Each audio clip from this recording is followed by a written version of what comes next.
Konsisten bro, Badan Legislatif DPR baru saja menyepakati draft usulan revisi Undang-Undang Nomor 6 Tahun 2014 tentang Desa.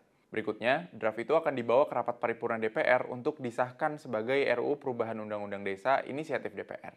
Ada 19 poin perubahan dalam revisi Undang-Undang Desa yang telah dirumuskan oleh Balik DPR, mulai dari penambahan hak kepala desa untuk menerima penghasilan tetap setiap bulan, serta tunjangan dan penerimaan lainnya. Kades juga akan mendapatkan jaminan sosial di bidang kesehatan dan ketenagakerjaan, serta mendapatkan tunjangan purna tugas 1 kali di akhir masa jabatan.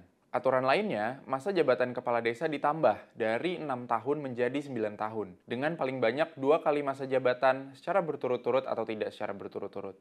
DPR juga berencana menambah dana desa dari 1 miliar per tahun untuk setiap desa menjadi 2 miliar. Secara prinsip, Partai Solidaritas Indonesia setuju dengan usulan perubahan itu. Tapi menurut PSI ada sejumlah catatan, terutama terkait dengan potensi korupsi dan penyalahgunaan wewenang dari kepala desa.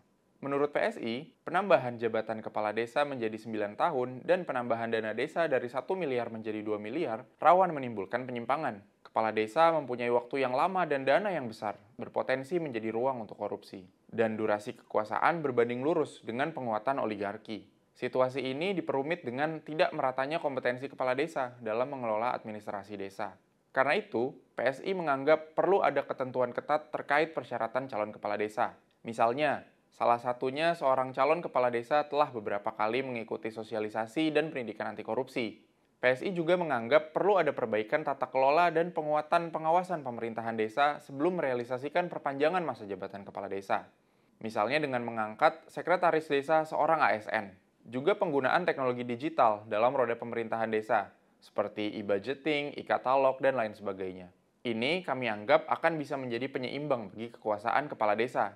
Kami tegaskan sekali lagi, kami mendukung revisi Undang-Undang Desa, tapi mari lakukan dengan tidak terburu-buru. Jangan jadikan revisi Undang-Undang Desa sebagai alat kampanye untuk kepentingan politik 2024.